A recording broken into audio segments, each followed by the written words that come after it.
오늘부터는 출애굽기 말씀을 살펴보도록 하겠습니다.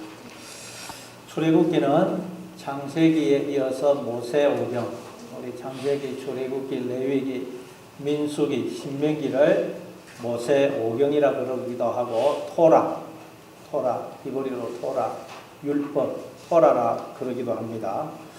근데 이 출애굽기는 모세오경 중에 두 번째 책입니다. 원래 출애굽기라는 책의 히브리어 명칭은 웨엘레 세모트입니다. 웨엘레 세모트. 출애굽기를 히브리어 원문으로 읽어보면 출애굽기가 웨엘레 세모트라는 말로 시작이 됩니다. 그래서 맨 앞에 나오는 그 단어들을 따서 출애굽기 책 제목으로 히브리어 제목은 웨엘레 세모트. 예, 그리고 또 그걸 줄여서 세모트로 부르기도 하요. 그럼 여러분 창세기는 히브리어로 어떻게 시작이 될까요? 베레시트, 바라 엘로힘, 하사마이, 웨에타, 하, 에레츠. 베레시트로 시작돼요. 그래서 히브리어로 창세기 책 제목은 뭐냐? 베레시트. 근데 출애굽기는 맨 앞에 시작하는 단어가 웨엘레 세모트. 그래서 책 제목이 히브리어로는 웨엘레 세모트 또는 세모트 줄였습니다.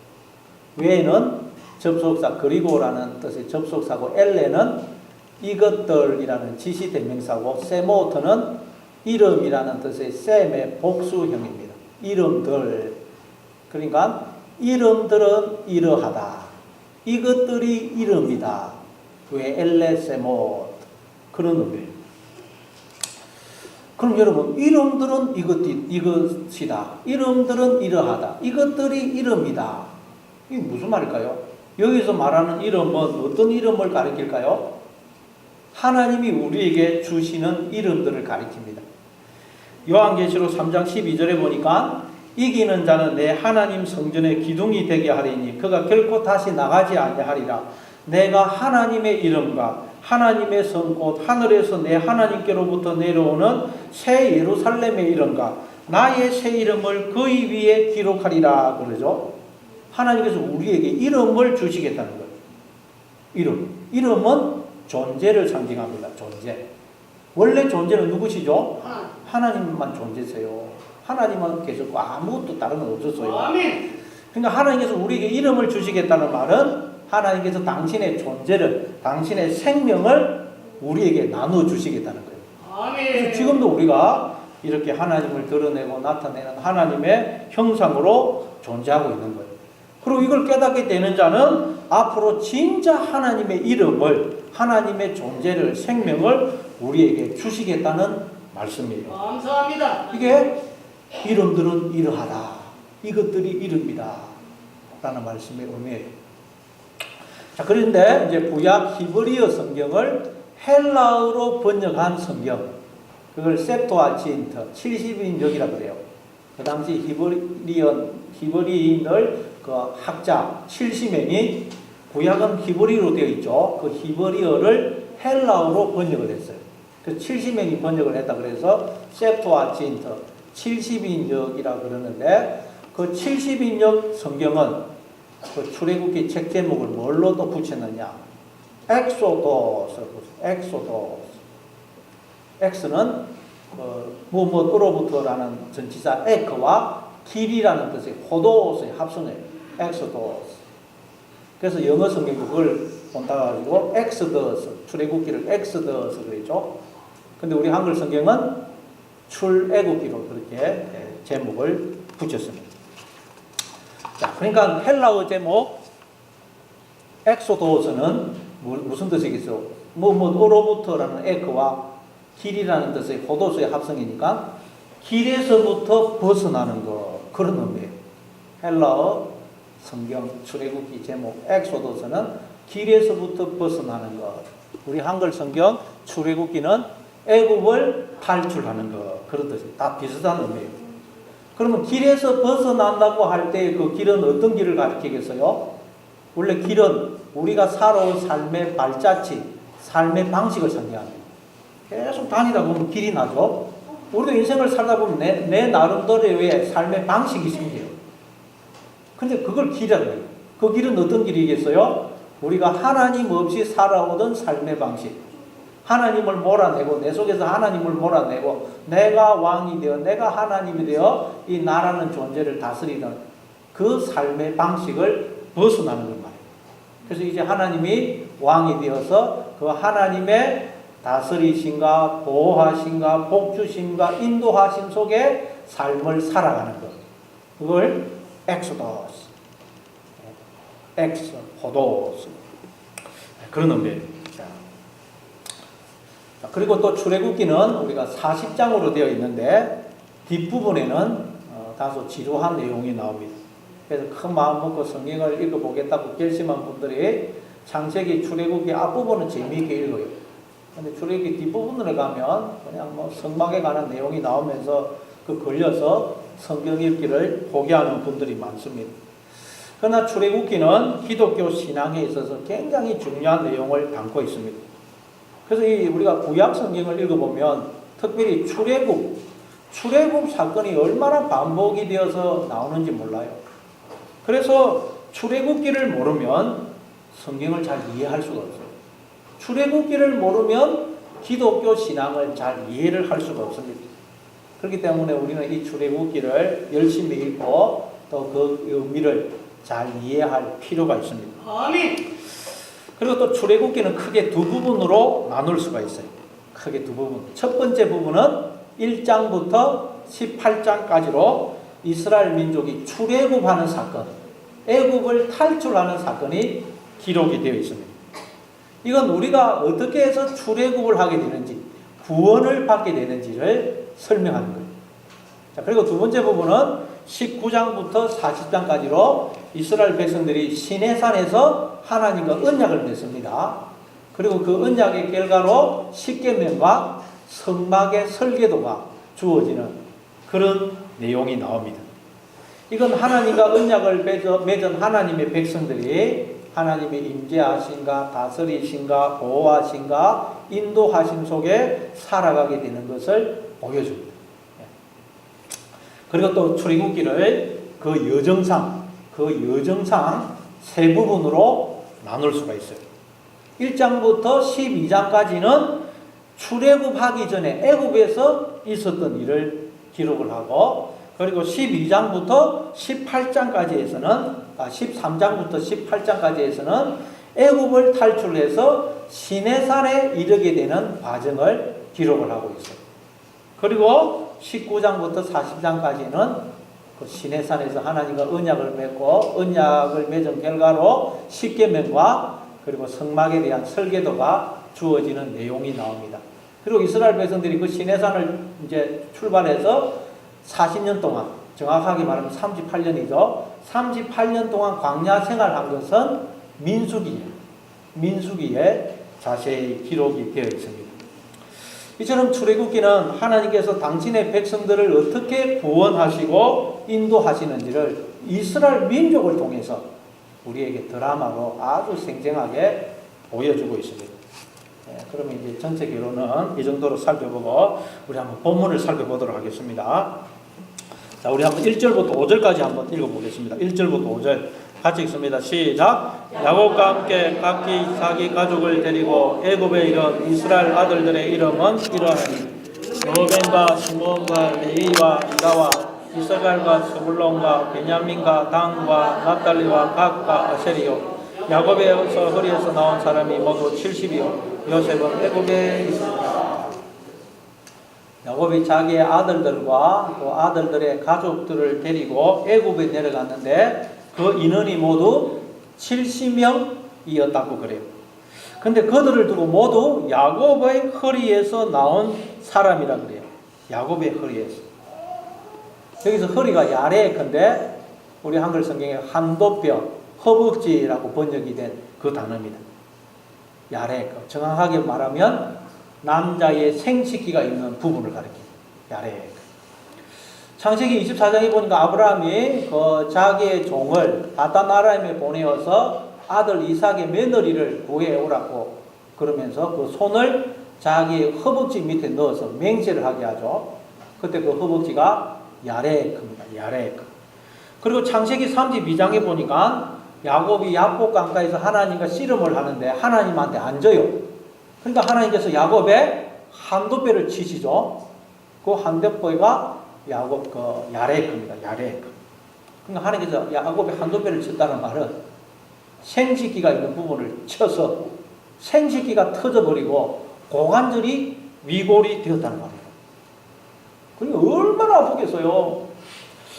여러분 생식기가 터져버리면 어떻게 됩니까?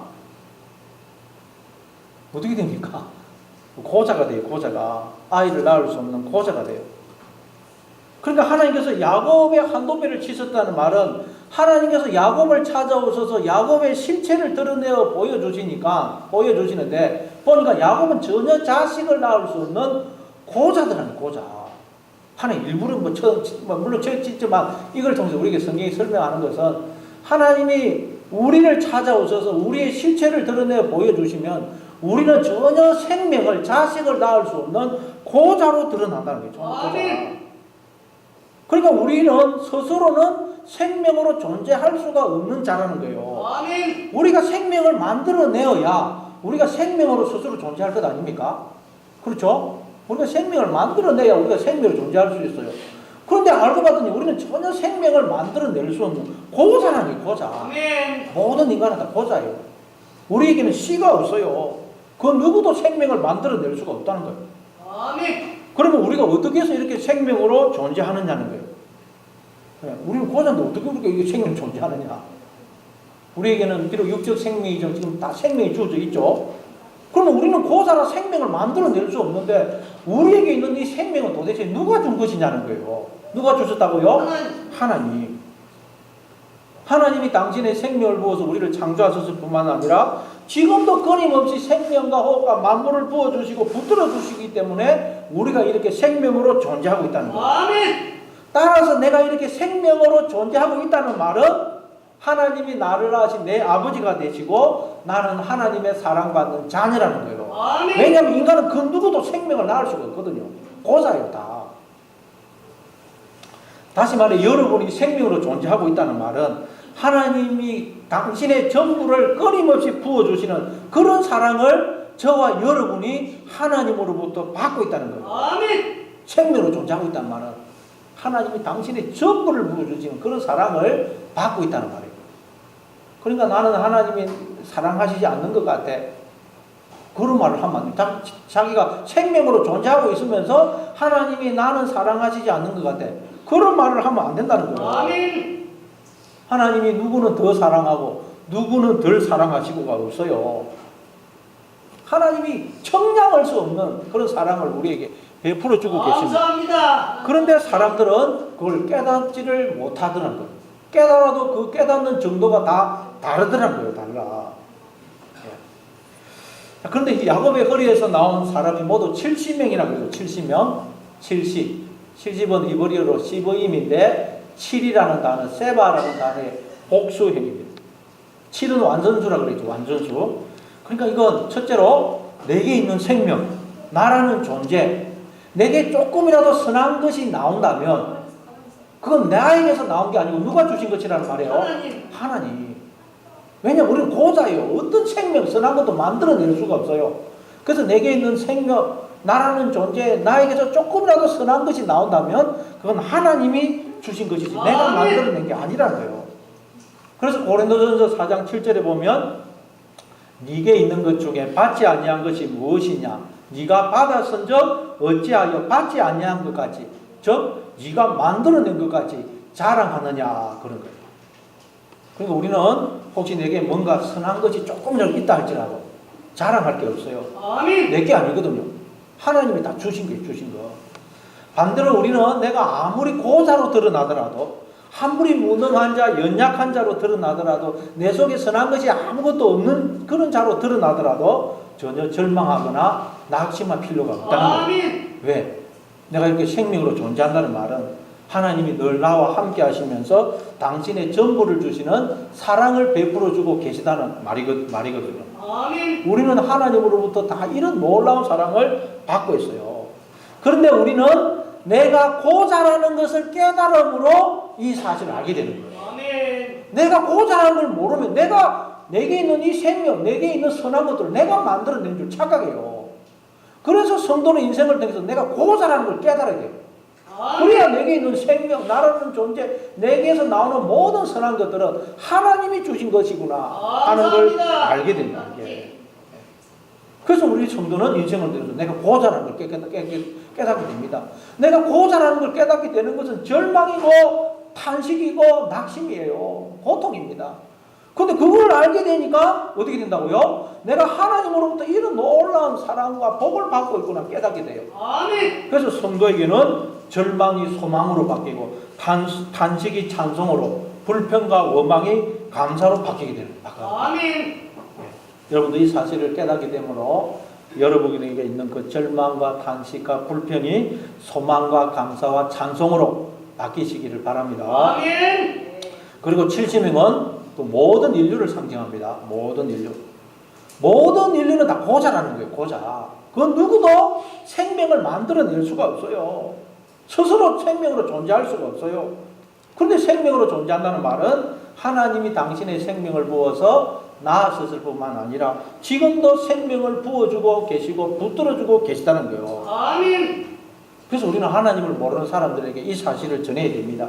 하나님은 당신을 낳으신 아버지가 되시고 지금도 당신은 하나님으로부터 청량할 수 없는, 하나님이 당신의 전부를 주시는 그런 사랑을 받고 있는 하나님의 자녀입니다. 그러니 하나님 아버지께로 돌아오세요 하고 복음을 전해야 돼요. 이게 여러분 천국 복음이에요. 천국 복음. 주반에 우리 당신은 사랑받기 위해 태어난 그 가사에도 보면 당신은 사랑받기 위해 태어난 사람, 당신의 삶 속에서 그 사랑을 받고 있지요. 밑에 보면 당신은 사랑받기 위해 태어난 사람, 지금도 그 사랑 받고 있지요. 그러죠. 이게 복음이에요. 복음. 아멘. 우리 이 복음을 전해야 돼요. 아멘. 자, 우리 한번 또 6절, 7절을 한번 읽어보겠습니다. 6절, 7절. 히터 좀 꺼도 안 되겠습니까? 제가 이 열이 위로 오니까 접어가지고 숨을 좀 쓰기 어렵습니다. 자, 우리 한번 6절, 7절 한번 읽어보겠습니다. 6절, 7절 같이 읽습니다. 시작. 요셉과 그의 모든 형제와 그 시대의 사람은 다 죽었고 이스라엘 장수는 생육하고 불어나 번성하고 매우 강하여 온 땅에 가득하게 되었더라. 요셉과 그의 형제와 그 시대의 사람들은 다 죽었다고 그래요. 그런데 이스라엘 자손은 생육하고 숫자가 불어나 번성할 뿐만 아니라 매우 강하여, 그 말은 안 죽더란 거잖아요. 애들이 태어나도 너무 강해서 안 죽더란 거예요. 옛날에는 애가 태어나면 잘 죽었죠. 근데 이스라엘 백성들이 애가 태어나도 강해가지고 안 죽더란 거예요. 그래서 온 땅에 가득하게 되었다 그래요. 여러분, 생육하고 번성했다는 이 내용을 보면서 생각나는 여러분 성경 구절이 뭡니까? 생육하고 번성했다. 창세기 1장 27절 28절에 보니까 하나님께서 자기 형상, 곧 하나님의 형상으로 사람을 창조하시되 남자와 여자를 창조하시고 하나님이 그들에게 복을 주시며 하나님이 그들에게 이르시되 생육하고 번성하여 땅에 충만하라, 땅을 정복하라, 모든 생물을 다스리라 그러시죠. 아멘. 하나님이 사람을 창조하시고는 복을 주세요. 그래서 생육하고 번성하고 땅에 충만하게 하십니다. 뿐만 아니라 땅을 정복하고 모든 생물을 다스리게 하십니다. 하나님이 복을 주시니까 사람들이 생육하고 번성하고 땅이 충만하게 되거든요. 감사합니다. 근데 이런 복의 실체, 복의 근원은 뭐라 그랬죠? 하나님. 아멘. 그러니까 하나님이 사람들에게 복을 주셨다는 샘플이지만 하나님을 우리에게 주셨다는 거예요. 아멘. 하나님 우리에게. 그래서 우리가 하나님으로 충만히 체험을 받아 하나님을 드러내고 나타내는 하나님의 형상으로 존재하고 하나님께 속한 것들을 열매로 맺는 것을 말해요. 다시 말해 우리가 하나님의 그 부어주시는 생명과 복을 기뻐하고 즐거워할 뿐만 아니라 그걸 다른 사람들에게 나눠주는 걸 말해요. 나눠줘. 이걸 두고 에베소서 1장 23절에 보면 교회는 그의 몸이니 만물 안에서 만물을 충만하게 하시는 이인 충만함이니라. 그죠? 하나님이 우리를 충만하게 해주셔서 우리가 그 하나님의 주시는 생명과 복을 누리고 그걸 나눠줄 뿐만 아니라 하나님은 그런 우리 모습을 보시고 또 기뻐하신다. 아멘. 그래서 지금 모든 사람들이 하나님이 주신 그 복을 받아서 하나님 비슷하게 흉내를 내면서 하나님이 주신 생명과 복을 기뻐하고 즐거워하면서 살아가고 있는 거예요. 아멘. 그런데도 인간은 이걸 아무도 알지 못하고 하나님이 주신 그 생명과 복을 마치 자기가 만들어낸 자기 것이냐 도둑질해서 주인 행세를 하고 있다는 거예요. 모든 인간들이. 그러나 하나님께서 하나님의 백성들은 그게 아니라는 것을 깨닫게 해 주실 것이라는 거예요. 감사합니다. 그게 땅을 정복하라. 생물을 다스리라는 말이 의미예요. 땅을 정복한다는 말은 내게 있는 생명, 복이 내가 만들어낸 게 아니구나. 하나님이 주신 것을 깨닫게 되는 말이에요. 아멘. 그리고 또 창세기 12장에 보니까 하나님께서 아브라함을 부르시면서도 비슷한 말씀을 하시죠. 여호와께서 아브라함에게 이르시되 너는 너의 고향과 친척과 아버지의 집을 떠나 내가 내게 보여줄 땅으로 가라. 내가 너로 큰 민족을 이루고 내게 복을 주어 내 이름을 창대하게 하리니 너는 복이 될지라 그래요. 하나님께서 아브라함에게 복을 주셔서 아브라함으로 하여금 큰 민족이 되게 하실 것이라고요. 큰 민족. 그리고 이삭과 야곱에게도 똑같은 그런 말씀을 하시죠. 창세기 46장 3절을 보니까 야곱이 아들 요셉의 초청을 받아서 받고는 애굽에 내가 내려가야 되나 말아야 되나 걱정하고 두려워하고 있으니까 하나님께서 이렇게 말씀을 하십니다. 나는 하나님이라 내 아버지의 하나님이니 애굽으로 내려가기를 두려워하지 말라. 내가 거기서 너로 큰 민족을 이루게 하리라. 하나님께서 계속 약속하시는 게 내가 너한테 복을 주어서 너로 큰 민족을 이루게 하겠다는 거예요. 아멘. 여러분 큰 민족을 이루려면 얼마나 많은 자식을 낳아야 되겠어요? 얼마나 많은 자손을 낳아야 되겠어요? 우리나라 인구가 5천만 명인데 우리 민족도 그렇게 큰 민족이라고 할 수 없어요. 큰 민족이 되려면 적어도 1억, 2억은 넘어야 됩니다. 그런데 그렇게 큰 민족을 이루려면 자손을 엄청 낳아야 되겠죠. 그래서 하나님께서 내가 네 자손을 하늘의 별처럼 땅의 티끌처럼 바다의 모래처럼 많게 해주겠다고 말씀을 하세요. 아멘. 네 자손을 하늘의 별처럼 땅의 티끌처럼 바다의 모래처럼 많게 해주시겠다고 그래요. 그런데 갈라디아서 3장 16절에 보니까 하나님께서 아브라함과 그 후손들에게 약속하신 그 자손이 누구라 그래요? 그리스도. 여럿을 가리켜 자손들이라 하지 않고 오직 한 사람을 가리켜 자손이라 하셨으니 곧 그리스도라. 자, 그리스도. 그러니까 하나님께서 아브라함과 그 후손들에게 내가 네 자손을 하늘의 별처럼 땅의 티끌처럼 바다의 모래처럼 많게 해주겠다고 하신 말씀은 단순히 육적 자손을 많이 낳게 해주겠다는 말이 아니고 우리가 하나님으로 충만히 체험을 받아 하나님의 생명과 복에 참여할 뿐만 아니라 그 생명과 복을 나누어주는 자가 되도록 하시겠다는 말이에요. 감사합니다. 그러니까 지금 우리에게는 비록 샘플이지만 하나님의 생명과 복이 한량없이 부어지고 있어요. 모든 인간들은 다 하나님으로부터 청량할 수 없는 사랑을 받고 있어요. 아멘. 그런데 그걸 어떤 사람은 아예 못 깨달아요. 그리고 어떤 사람은 깨닫고. 그런데 깨달아도 또 깨닫는 정도가 다 다르더라는 거예요. 그럼 어떤 사람은 왜 그걸 못 깨닫고 어떤 사람은 그걸 깨닫느냐. 그리고 깨달아도 왜 깨닫는 정도가 그게 다 다르냐. 그걸 이게 성경이 설명하는 거예요. 우리 한 8절부터 11절 한번 읽어보겠어요. 8절부터 11절 같이 읽습니다. 시작. 요셉을 알지 못하는 새 왕이 일어나 애굽을 다스리더니 그가 백성에게 이르되 이 백성 이스라엘 자손이 우리보다 많고 강하도다.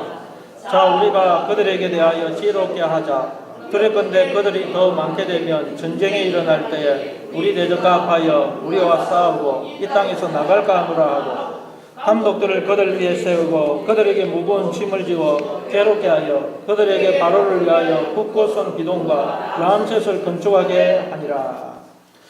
요셉을 알지 못하는 새 왕이 일어나서 애굽을 다스리더라고 그럽니다. 이 말은 시간이 많이 흘러서 요셉을 알지 못하는 왕이 일어났다는 그런 의미가 아닙니다. 여러분 지금도 그 애굽 사람들은 요셉을 알고 있어요. 중동 사람 다 요셉을 압니다. 모르는 사람 없어요. 여러분 이건 무슨 말이냐? 여러분 노아의 방주가 어디에 머뭅니까? 아라라산에 머물죠. 그 아라라산을 이제 학자들은 그 터키에 있는 터키의 오른쪽에 있는 산이라고 그렇게 보고 있어요. 그래서 노아의 방주가 그 이제 터키의 그 아라라산에 머물어서 그때부터 노아의 세 아들 셈과 함과 야벳이 전 세계로 퍼져갑니다. 근데 그 노아의 첫째 아들 셈은 어디로 가느냐? 그 터키의 오른쪽 메소포타미아 지역, 갈대아우로 지금 이라크 지역으로 그 셈은 가서 퍼져가요. 그리고 야벳은 어디로 가느냐? 야벳은 터키의 왼쪽이 어디죠? 유럽.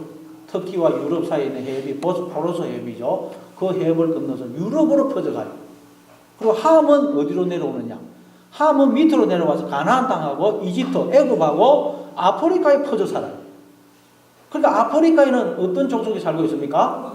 예, 피부가 검은 함 족속이 살고, 함 족속. 그래서 함 족속이 이 이집트에 와서 살고 있는데, 요셉이 애굽에 노예로 팔려갔을 때에는 어떤 왕조가 있었냐면 힉소스라는 왕조가 있었는데, 이 힉소스라는 왕조는 셈족, 저 위에 살던 셈족이 이 이집트에 내려와 가지고 그 함 족속들이 세운 왕조를 몰아내고 자기들이 새롭게 왕조를 세웠어요. 그게 힉소스 왕조예요. 그러니까 그때 요셉이 노예로 팔려갔을 때 그 애굽 왕 바로는 요셉과 똑같은 셈족 출신이었어요. 그래서 요셉을 그렇게 좋아하고 요셉에게 애굽 전역을 다스리는 통치권을 위임을 한 거예요. 근데 그 뒤에 이제 왕위를 빼앗기고 쫓겨갔던 그 함족 사람들 다시 힘을 모아서 그 힉소스 왕조를 몰아내고 또 왕조를 세웁니다. 왕조. 그래서 이제 그 왕조를 제 18대 왕조라 그러는데 그 왕조의 첫째 왕이 아하모스, 영어로는 아모스. 그리고 그 두 번째는 투트모세 1세, 투트모세 2세, 투트모세 3세로 이어집니다.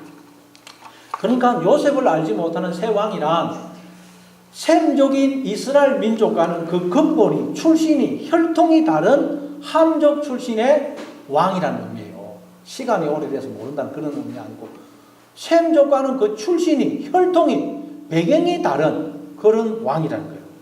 그런데 요셉을 알지 못하는 새 왕이 일어나니까 어떻게 되느냐? 이스라엘 민족이 생육하고 번성하고 매우 강하여 땅에 충만한 것을 보고는 이 새 왕이 두려워하고 근심하더라는 거예요. 여러분, 백성이 생육하고 번성하고 강하고 땅에 충만하면 왕으로서는 그건 기뻐하고 좋아할 일입니까? 싫어할 일입니까? 좋아할 일. 왕으로서 좋아할 일이에요. 예, 잠시만요.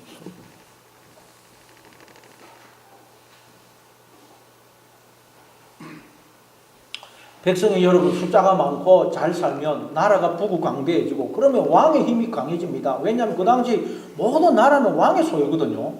그래서 백성이 숫자가 많고 강하고 백성들이 잘 살아야 돼요. 그걸 왕은 기뻐할 일이고 또 그렇게 되도록 예를 써야 돼요. 그런데 이 새 왕이 일어나니까 이스라엘 백성들이 숫자가 많아지고 강대해지는 걸 보고 두려워하고 근심을 하더라는 거예요. 근심. 왜 그럴까요? 그 이유가 뭘까요? 10절에 보니까 자, 우리가 그들에게 대하여 지혜롭게 하자. 두렵건대 그들이 더 많게 되면 전쟁이 일어날 때에 우리 대적과 합하여 우리와 싸우고 이 땅에서 나갈까 하노라 하고. 그러니까 혹시라도 자기들의 대적인 저 위쪽에 있는 셈족 사람들이 쳐들어오면 이 셈족인 이스라엘 백성들이 그들과 힘을 합해서 자기들과 싸우고는 이 땅에서 나갈까 싶어서 두려워하고 근심을 하더라는 거예요.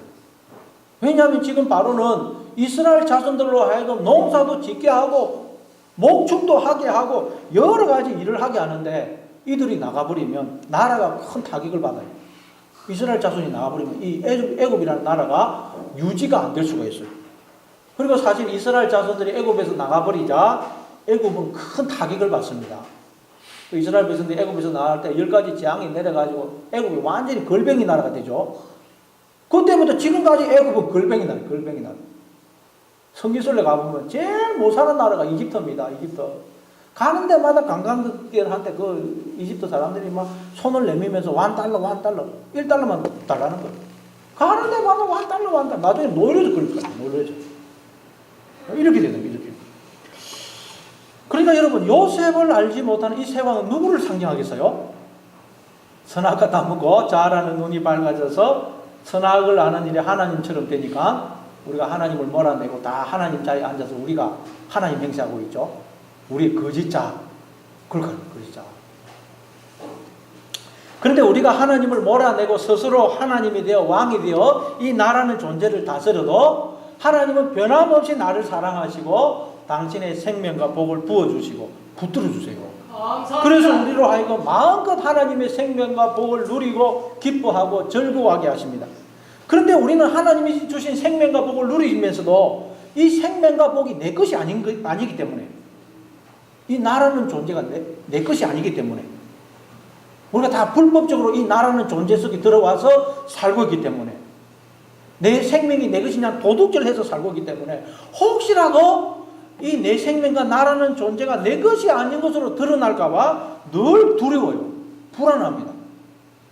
인간은 모두 다 그 마음 깊은 곳에서 혹시라도 이 내 생명의 주인이 나라는 존재의 주인이 나타나가지고 당신이라는 존재는 내가 만든 것으로 내 건데 왜 당신이 그 안에 들어가서 주인 행세하고 있는 거예요? 나가시오! 그럴까봐. 그럼 어디로 가야 돼요? 그래서 인간은 늘 불안한 거예요. 그걸 모르지만 인간은 존재적으로 근원적으로 불안해요. 인간이 이렇게 존재한다는 말은 그 존재 속에 두려움과 불안을 안고 살 수밖에 없어요. 왜? 이 생명과 나라는 존재 하나님 것인데 인간은 다 자기의 생명, 자기의 존재를 자기가 만든 자기 것인 줄 알고 살아가거든요. 그래서 인간은 여러분 이렇게 존재한다는 것은 그 존재 속에 두려움, 불안을 안고 살아갈 수밖에 없어요. 아멘. 인간은 불안한 존재. 그래서 인간은 여러분 내게 있는 이 생명, 이 나라는 존재가 마치 내가 지은 내 것인 것처럼 보이기 위해서 나의 거짓 자라는 왕이 나를 스스로 종노릇 시켜요. 우리는 스스로 자기를 종노릇 시켜요. 내가 스스로 나에게 무거운 짐을 지웁니다. 종노릇 시켜요. 그래서 이게 혹시 내가 아닌 다른 이의 생명으로 나라는 존재가 다른 이의 것으로 드러나지 않고 이게 내가 지은 내 것으로 드러나도록 내가 나에게 무거운 짐을 지어서 계속 이 나의 자라는 왕국을 쌓게 만드는 거예요. 쌓게. 스스로 여러분 학대를 하는 거예요. 그게 애굽 바로 왕이 이스라엘 민족을 학대하는 거예요. 학대. 자, 그게 11절입니다. 11절. 자, 어떻게 학대하느냐? 11절을 읽어보시죠. 같이 읽습니다. 시작. 감독들을 그들 위에 세우고 그들에게 무거운 짐을 지워 괴롭게 하여 그들에게 바로를 위하여 북고성 비동과 라암셋을 건축하게 하니라. 바로가 이제 이스라엘 자손들이 더 번성하지 못하도록 어떻게 하느냐? 그들에게 무거운 짐을 지고 괴롭게 합니다. 이스라엘 자손들로 하여금 바로를 위한 북고성, 저 곡식 창고를 그 곡식을 보관하는 창고인 비동과 라암셋을 건축하게 합니다. 다시 말해서 이스라엘 자손들로 하여금 아주 고대 노동을 하게 해서 자식 낳을 생각을 못하게 한 거예요. 그렇죠. 여러분 우리가 낮에 막 녹초가 되도록 막노동을 하고 집에 왔다 그러면 뭐 밥 먹고 자기 바쁩니다. 애 만들 생각을 못해요. 그렇죠.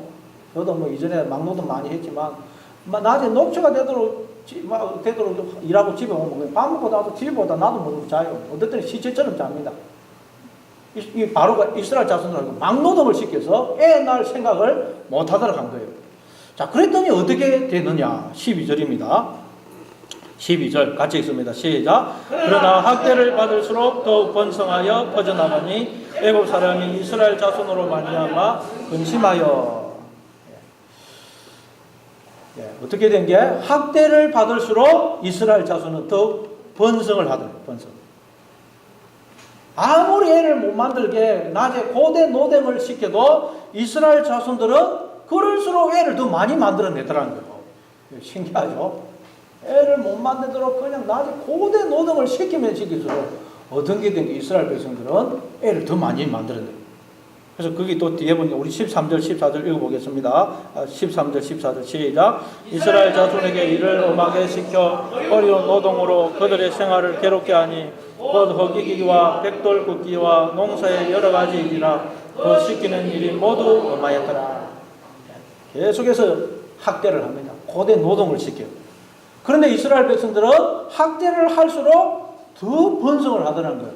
그래서 이스라엘 백성들이 출애굽을 할 때 인구가 얼마나 됩니까? 남자 장정만 60만 명. 민수기에 보면 남자 장정만 60만 명. 그럼 여러분 여자하고 어린아이 노인들까지 합하면 학자들은 200만 명 내서 300만 명은 되었을 것이라고 추정을 합니다. 옛날에 애들이 많았거든요. 그러니까 야곱이 가족을 이끌고 애굽에 내려간 지 430년 만에 70명에서 200만 명, 300만 명으로 부른 거예요. 3만 배에서 4만 배로 부른 거예요. 4만 배. 이건 여러분 있을 수가 없는 일이에요. 인류 역사상 그 유래를 찾을 수가 없는 일이에요. 여러분 인류 역사를 살펴보면 인구가 갑자기 증가한 때가 언제냐? 19세기, 20세기 와서 인구가 확 증가했지. 그전에 인구가 증가 안 하고 거의 그 상태였죠. 유지 조금 증가해도 조금 증가했지. 폭발적으로 증가한 건 19세기, 20세기 들어와서 페니실린의 발견, 백신의 발견으로 인해서 의학이 발전해가지고 사람이 안 죽어서 이렇게 인구가 증가한 거예요. 그전에는 수천 년 동안 인구가 거의 증가를 안 했습니다. 왜냐하면 애는 많이 낳았지만 애를 낳으면 다 죽어버려요. 제대로 살지를 못하고 죽었어요. 병 걸려서 죽고 못 먹어서 죽고 전쟁이 나서 죽고 여자들은 애 낳다가 죽고 다쳐서 죽고 조금만 아파도 치료를 못 받고 죽었어요. 그래서 여러분 인류 역사를 인구가 증가를 안 했는데 이제 19세기, 20세기 와서 이렇게 인구가 급작스럽게 증가를 한 거예요. 그런데 이스라엘 민족은 430년 만에 3만 배에서 4만 배로 증가를 하더라는 거예요. 이건 여러분 인류 역사에서 예가 없습니다. 예가. 그러니까 이렇게 증가를 했다는 말은 이스라엘 자손들은 집집마다 한 10명 이상씩 애를 낳았고 그리고 태어난 아이마다 하나도 안 죽고 다 살았답니다. 살았다. 우리나라도 이전에 보면 집집마다 애를 7남매씩 10남매씩 낳았죠. 저희 집도 8남매 있어요. 원래 8남매. 많이 낳는 집은 14명도 나고 보니까 그래요. 이스라엘 자손들은 자식을 한 10명 이상씩 낳고 태어난 아이마다 안 죽으면 이렇게 증가를 합니다. 증가. 그런데 이스라엘은 이렇게 되더라고요. 이렇게. 이건 그냥 있을 수 없는 일이에요. 하나님께서 기적을 베풀어 주신 거예요. 아멘. 마찬가지입니다. 하나님의 백성들은 고난을 받으면 받을수록 더욱 하나님의 생명과 복이 넘쳐나는 것입니다. 아멘. 고난을 받으면 받을수록 이스라엘 백성은 번성하죠. 하나님의 백성들은 고난을 받으면 받을수록 하나님의 마음을 알고 하나님의 마음을 품은 하나님의 자녀로 자라가요. 아멘. 우리 성도는 고난을 받으면 받을수록 우리 속에서 생명이 역사합니다. 왜냐하면 우리는 고난을 받을수록 나의 약함을 알게 되고 주님을 더욱 의지하게 되게 됩니다. 그래서 예수님이 그걸 옷을 보여줬죠. 예수님이 이 땅에서 고난을 받으시고 십자가에서 죽으셨어요. 죽었어요. 그랬더니 하나님의 아들로 부활을 하신다는 거예요. 부활을. 그렇기 때문에 우리 예수 믿는 사람에게는 절망이라는 게 있을 수가 없다. 아멘. 절망이 오는데 그 절망을 통과해버리면 그게 소망으로 바뀌어버려요. 사망이 우리를 다가오는데 그걸 통과해버리면 생명으로 부활을 해버려요. 아멘. 여러분에게 어둠이 짙으면 짙을수록 빛이 하나님이 내 가까이 계시다는 것을 기억하시기 바랍니다. 아멘. 그래서 야고보 사도는 야고보서 1장 2절에서 이렇게 말씀합니다. 내 형제들아 너희가 여러 가지 시험을 당하거든 온전히 기쁘게 여기라. 이는 너희 믿음의 시련이 인내를 만들어내는 줄 너희가 아니라 인내를 온전히 이루라. 이는 너희로 온전하고 구비하여 조금도 부족함이 없게 하려 함이라. 아멘. 시험을 당하면 온전히 기쁘게 여기라는 거예요. 시험이 나를 찾아오면 피하지 말고 두 팔을 벌려서 환영을 하라는 거예요. 왜냐하면 그 시험이 그 고난이 나로 하여금 하나님의 마음을 알고 하나님의 마음을 품은 하나님의 자녀로 자라가게 해주기 때문이라는 것입니다. 아멘. 다시 말해 고난은 우리의 존재를 더욱 깊고 넓게 만들어서 하나님을 그만큼 많이 담을 수 있게 해준다는 것입니다. 아멘. 여러분 우리는 나라는 존재의 그릇만큼 하나님을 담을 수가 있어요. 나라는 존재의 그릇만큼 하나님을 담을 수가 있어요. 그러니까 나라는 존재의 그릇이 크면 클수록 하나님을 많이 담을 수 있어요.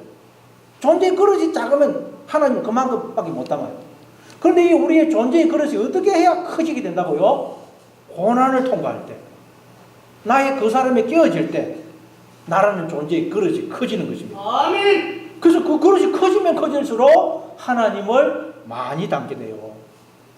그래서 천국에 가면 영광이 다 달라요. 상급이 다 다릅니다, 여러분. 하나님은 자신을 한량없이 우리에게 부어주시는데 하나님을 담을 수 있는 존재의 그릇이 사람마다 다 달라요. 하나님은 자신을 무한히 부어주시는데 사람마다 하나님을 담을 수 있는 존재의 그릇이 다 달라요. 그래서 상급이 다 다릅니다. 영광이 달라요. 그걸 두고 시편 기자가 내 잔이 넘친다 그러니까 나라는 존재의 잔만큼 하나님을 담을 수가 있는 게 담을 수. 그런데 그 존재의 그릇의 크기가 이 땅에서 결정이 된다. 이 땅에서. 천국에 가면 그 존재의 그릇이 더 이상 커지지를 않아요. 왜냐하면 존재의 그릇의 크기는 고난을 통과할 때 커지는데 천국은 더 이상 고난이 없거든요. 고난이. 이걸 늘리려고 하면 얼마나 아프겠어요. 그게 고난이에요. 근데 천국에서는 그게 없어요. 우리의 존재의 그릇이 커지는 것은 오직 이 땅에서만 가능하다. 이 땅에서. 그래서 여러분 우리 주변에도 보면 고난을 많이 겪으신 분들을 보면 그 존재의 그릇이 얼마나 큰지 모릅니다. 존재의 그릇이 크기 때문에 넉넉합니다. 요동이 없어요. 모든 사람을 품어 안습니다. 그런 사람을 보면 그냥 머리가 숙여져요. 숭고합니다. 그 존재의 그릇이 크신 분, 고난을 많이 통과해서. 그런데 어떤 분들을 보면 존재의 그릇이 너무 작아요. 그냥 조그만해요. 그냥 하나님이 담겨 있기는 있는 것 같은데 조금 담겨 있어요. 그래서 남을 이해하지 못하고 배려하지 못하고 늘 자기밖에 몰라요. 늘 움켜쥐고 베풀 줄을 몰라요. 조금만 무슨 일이 있으면 그냥 뭐 삐지고 뭐 그냥 이런 교회 처음 봤다, 뭐 교회 옮기겠다. 그릇이 너무 작아요. 너무 작아요. 여러분은 하나님을 담을 수 있는 그 존재의 그릇이 날마다 커지기를 바랍니다. 바다처럼 좀 커지기를 바랍니다. 그래서 모든 사람을 넉넉히 품을 수 있기를 바랍니다. 뿐만 아니라 하나님께서 여러분의 그 존재의 그릇을 크게 하시려고 막 손을 대실 때 그게 아픔이고 고통이지만 야, 내가 하나님을 더 담을 수 있도록 하나님께서 지금 내 존재의 그릇을 크게 하고 계시구나 하는 것을 기억하시고 그 고통과 환난과 어려움을 감사함으로 잘 견뎌내시는 여러분 되시기를 바랍니다. 자, 이처럼 이스라엘 자손이 고도 노동을 해도 오히려 번성하자. 바로가 이번에는 어떻게 하느냐? 우리 한번 15절부터 17절 15절부터 17절까지 있습니다. 시작. 애굽 왕이 히브리 산파 시프라라 하는 사람과 부하라 하는 사람에게 말하여 이르되 너희는 히브리 여인을 위하여 해산을 도울 때에 그 자리를 살펴서 아들이거든 그를 죽이고 딸이거든 살려두라. 그러나 산파들이 하나님을 두려워하여 애굽 왕의 명령을 어기고 남자 아기들을 살린지라. 애굽 왕이 그 17절까지 자, 이번에는 바로 어떻게 하느냐? 히브리 산파 시프라라 하는 자와 부하라 하는 사람을 불러서 히브리 여인의 여인의 해산을 도울 때에 보고 있다가 태어나는 아이가 남자 아이거든 죽이고 여자 아이면 살려두라 그래요. 태어나는 아이는 뭐 죽이기 쉽습니다. 이 얼굴에 묻어있는 찐득찐득한 거 안 닦아줘도 죽습니다. 그래서 남자아이가 태어나면 원래 죽이고 여자아이가 태어나면 살려주라 그래요. 그런데 산파들이 하나님을 두려워하여 애굽 왕의 명령을 어기고 남자아이들을 살려주더라고 그럽니다. 여러분, 하나님을 두려워한다는 말은 하나님을 경외한다는 말이고, 하나님을 경외한다는 말은 하나님께 합당한 대우를 해드리는 걸 말해요. 즉 하나님을 하나님으로 대우해 하는 것을 말합니다. 아멘. 그럼 우리가 어떻게 하는 것이 하나님을 하나님으로 대우해 드리는 것일까요? 어떻게 하는 게 하나님을 하나님으로 대우하는 것일까요? 내가 이렇게 생명으로 존재하는 것은 하나님이 당신의 생명을 부어 나를 지으시기 때문이고, 지금도 끊임없이 생명과 복을 부어주시고 붙들어 주시기 때문이다. 나는 하나님을 떠나서는 존재할 수가 없는 자다. 아멘. 이처럼 하나님은 당신의 전부를 주시기까지 나를 사랑하시는 분이다. 그래서 나로 하여금 더욱더 하나님의 생명과 복에 참여하도록 하기 위해서 하나님은 지금 나의 존재의 그릇을 더 크게 만들어가고 계신다. 나는 지금 그런 인생을 살고 있다 하는 것을 기억하고 어떤 상황 속에서도 감사하고 하나님의 생명과 복을 기뻐하고 즐거워할 뿐만 아니라 그걸 나누어주는 자로 살아가는 것, 그걸 하나님을 하나님으로 대우해 드리는 거예요. 아멘. 그걸 하나님을 경외하는 것입니다. 그러니까 하나님을 경외하는 삶을 살면 우리에게서 하나님의 생명이 더욱 넘쳐나요. 그래서 산파들이 하나님을 경외함으로 생명을 죽이지 않더라, 그렇게 이야기하는 것입니다. 자, 우리 한번 또 18절부터 21절까지 한번 읽어보겠습니다. 18절부터 21절 시작. 애굽 왕이 산파를 불러 그들에게 이르되 너희가 어찌하여 이같이 남자 아기들을 살렸느냐. 산파가 바로에게 대답하되 히브리 여인은 애굽 여인과 같지 아니하고 근정하여 산파가 그들에게 이르기 전에 해산하였다 하며, 하나님이 그 산파들에게 은혜를 베푸시니 그 백성은 번성하고 매우 강해지니라. 그 산파들은 하나님을 경외하였으므로 하나님이 그들의 집안을 건강하게 하신지라. 애굽 왕이 산파를 불러 왜 남자아이를 살려두었는지 묻습니다. 그러자 산파들이 대답하기를 히브리 여인은 애굽 여인과 달리 너무 건강해가지고 우리가 부름을 받고 달려가면 이미 엄마들이 스스로 애를 낳고 탯줄 자르고 씻고 해가지고 품에 안고 있다는 거예요. 그래서 우리가 어떻게 할 수가 없다는 거죠. 너무 건강해가지고 이스라엘. 마찬가지입니다. 우리도 인생을 살아가다 보면 고난이 오고 앞이 보이지 않는 어둠이 우리를 덮을 때가 있어요. 희망이 전혀 보이지 않는 절망 속에 처할 때가 있습니다. 그러나 하나님이 우리의 눈을 열어주시면 우리는 그 고난과 절망과 환난이 우리의 존재의 그릇을 다 크게 해서 하나님을 더 많이 담게 해주는 것임을 알게 돼요. 아멘. 나는 아무것도 할 수 없는데 하나님이 나를 존재의 그릇을 크게 하셔서 생명복을 더 담게 해주세요. 그걸 깨닫게 되는 거예요. 다시 말해 하나님은 고난과 환난 속에서 나를 찾아오시더라는 거예요. 아멘. 그걸 보게 돼요, 성도는. 그래서 산바들이 하나님을 경외하였으므로 하나님이 그들의 집안을 흥왕하게 하시더라. 고난을 통해서 하나님이 우리의 존재의 그릇을 크게 하셔서 더 생명과 복을 담게 해 주신다는 말입니다. 아멘. 자, 우리 한번 22절 마지막으로 읽어보겠습니다. 22절 시작. 그러므로 바로가 그의 모든 백성에게 명령하여 이르되 아들이 태어나거든 너희는 그를 나일강에 던지고 딸이거든 살려두라 하였더라. 아멘. 앞서 두 가지 방법이 실패하자 바로는 이제 그 자기의 백성들 신하들에게 이스라엘 자손들을 잘 감시를 해가지고 남자아이가 태어나면 나일강에 던져서 악어의 밥이 되게 하고 여자아이가 태어나면 살려두라고 그래. 갈수록 박해가 심해져요. 갈수록 박해가 심해집니다. 자, 그러면 여러분 갈수록 박해가 심해지니까 앞에서 이스라엘 백성은 더 번성하더라 그랬죠. 그러니까 바로 왕이 이스라엘 자손들에게 더 학대를 가면 갈수록 어떤 일이 일어나겠어요? 더 이스라엘 자손들은 번성하고 애굽은 망할 것임을 우리는 기대하게 알게 됩니다. 알게. 아멘. 마찬가지입니다. 우리는 여러분 그동안의 인생을 통해서 또 성경이 증언하는 내용을 통해서 앞으로도 우리에게 끊임없이 고난이 오고 환난이 올 것이지만 그것으로 인해 우리는 망하는 것이 아니고 그것으로 인해 오히려 우리의 존재의 그릇이 더 커져서 하나님의 생명과 복을 더 많이 담게 되실 것임을 우리는 알게 되는 거예요. 아멘. 알게. 그래서 우리는 어떤 일이 온다 할지라도 어떤 환난과 절망과 고난이 온다 할지라도 오히려 우리는 절망하지 않고 기대하는 마음으로 그것을 맞이할 수가 있는 것입니다. 아멘.